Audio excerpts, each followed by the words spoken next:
Salut à tous, ici c'est Falker et on se retrouve tout de suite avec une nouvelle review de ma collection de DVD de catch. Et aujourd'hui je vais vous présenter le SummerSlam 2003 avec sur la cover la ravissante Sable complètement nue. Cover assez original du côté de la WWE. Et on va passer tout de suite au DVD. Alors le premier match de la soirée était pour le match pour les titres par équipe de Raw, la Résistance, les champions contre les Dudley Boys dans un match qui dure à peu près 8 minutes. Plutôt un très très bon match de catch. Le public est déjà à fond, qui eut copieusement l'équipe française avec un des Dudley Boys vraiment over dans ce match avec une tricherie parce que le match se termine avec la victoire de la Résistance grâce à un caméraman, mais qui est en réalité le nouveau membre de la Résistance par la suite, Rob Conway. Ensuite, on enchaîne avec le match entre l'Undertaker et L-Train. Plutôt dans un bon match, j'étais assez surpris. Un match qui dure 10 minutes. Je m'attendais à vraiment pire connaissant les deux catcheurs. Mais franchement, j'ai adoré ce match. Il est, comment dire, il n'est pas long, il n'est pas court, mais il est plutôt bon. Donc pour moi, très très bon match de catch avec la victoire de l'Undertaker, malgré que Sable accompagnait Ultrain. Ensuite, nous enchaînons entre le match entre Eric Bischoff et Shane McMahon. Alors ce match a été fait suite parce que Eric Bischoff a embrassé la mère de Shane, donc Lydia McMahon, dans les backstage à Raw.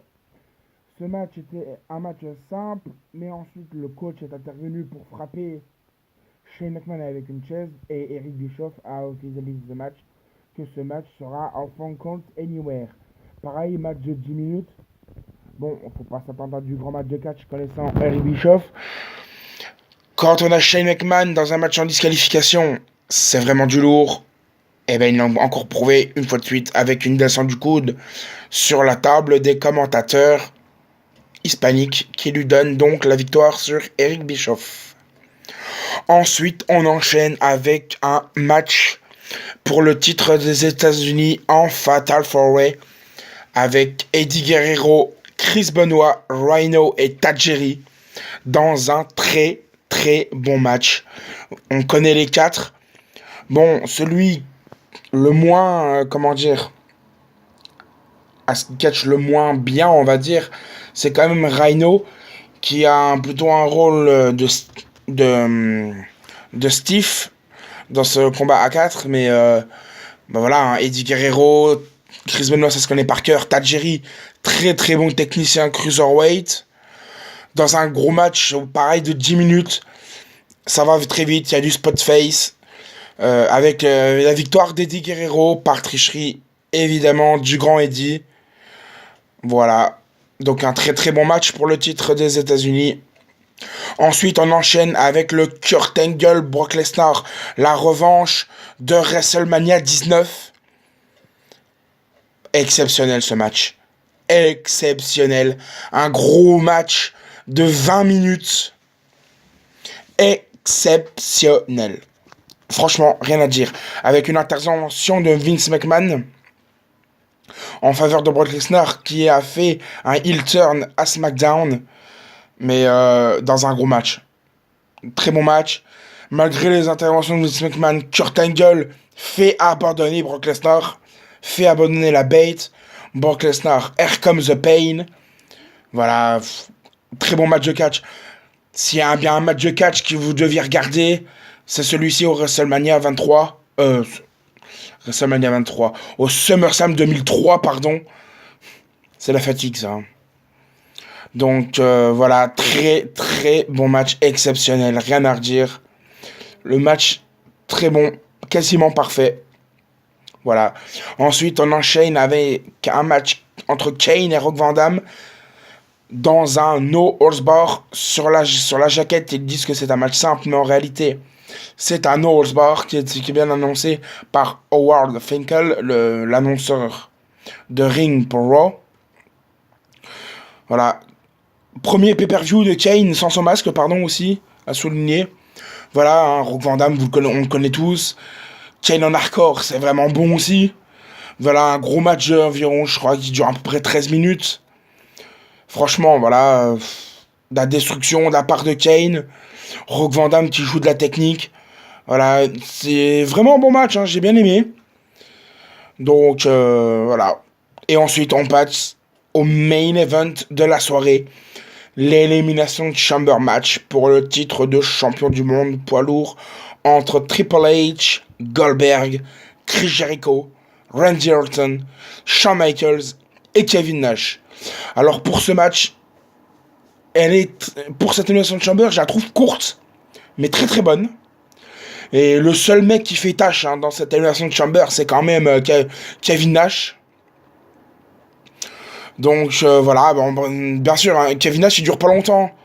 Je crois qu'il fait à peine 5 minutes, même pas dans le ring. Donc voilà, il dure pas longtemps.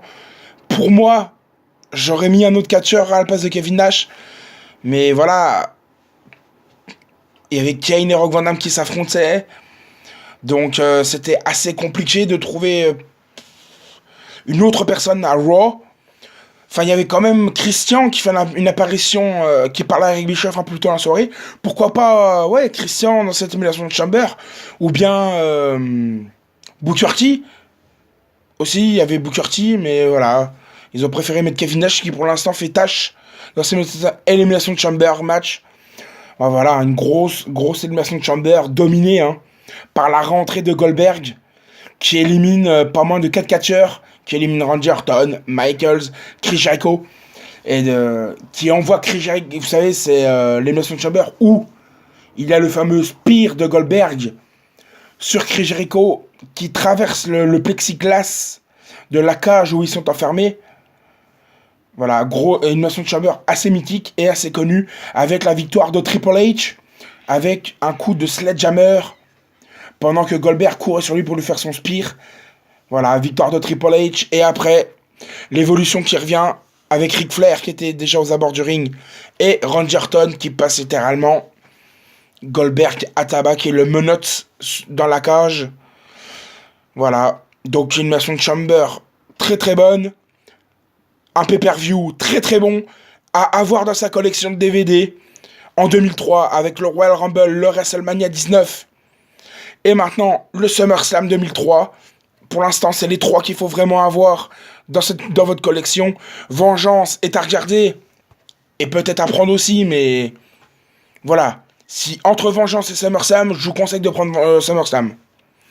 Donc voilà, c'était tout pour aujourd'hui et on se retrouve très prochainement avec une nouvelle vidéo review de ma collection de DVD de catch. Pour avoir la suite, toujours on s'abonne à ma chaîne et on clique sur la petite cloche bleue. Et si vous avez bien sûr aimé la vidéo, un petit pouce bleu. Et on se retrouve très bientôt. Salut!